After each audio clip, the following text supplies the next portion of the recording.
Hi friends, எல்லாருக்குமே good afternoon.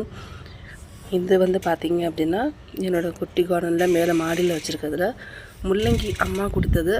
மேலே கீரை முளைச்சி வந்ததை முளைக்க வச்சுருந்தேன். ஸோ ஒரு 2-3 தடவை கீரை எடுத்து சமைச்சாச்சு. அதுக்கப்புறம் பார்த்திங்க அப்படின்னா லேசாக ஒவ்வொரு இதில் பூ வர ஆரம்பிச்சது. அதை அப்படியே விட்டேங்க. பாருங்கள் எவ்வளோ பூ வந்திருக்கு அப்படின்னு. இது வந்து என்ன ஆகும் அப்படின்னா அப்படியே இது மாதிரி இந்த மாதிரி முட்டை இருக்கா, இந்த முட்டை எல்லாமே இந்த மாதிரி பூவாக விரிஞ்சு வந்துடும்.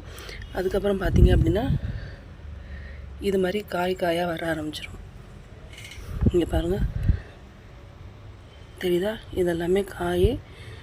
இது வந்து நல்லா கொஞ்சம் இன்னும் பெருசாக வரணும். உள்ளுக்குள்ளே விதை இருக்கும். முள்ளங்கி எந்த கலரில் இருக்குமோ அந்த கலரில் தான் இந்த காய் வரும். நல்லா காஞ்சதுக்கப்புறம் எடுத்தோம் அப்படின்னா நமக்கு முள்ளங்கி விதை கிடைக்கும்.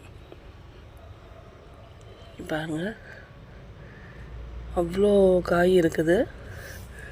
பட் ஆனால் என்ன அப்படின்னா குரங்கு வந்து அடிக்கடி வந்து தொல்லை பண்ணுறதுனால கீழே சாய்ச்சி விட்டுருது. இது மண்ணில் இருந்தால் இன்னும் ஸ்பீடாக வளரும். தரையில் வச்சா இது தொட்டியில் இருக்கிறதுனால கொஞ்சம் இன்னும் ஸ்லோவாக இருக்குது. எப்படி இருக்குது பாருங்கள். முள்ளங்கி கீரை ரொம்ப சூப்பராக இருக்கும். அந்த விதை பார்க்காதவங்க பார்த்துக்கோங்க, பூவை பார்க்காதவங்க பார்த்துக்கோங்க. லாவெண்டர் கலரில் இருக்குது இது ஃபுல்லாகவே.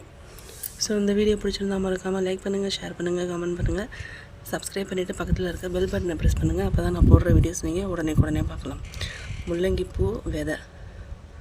ஸோ அது வந்து எனக்கு காஞ்சி கிடச்சதுக்கப்புறமும் நான் வீடியோ எடுத்து போடுறேன். தேங்க்ஸ் ஃபார் வாட்சிங்.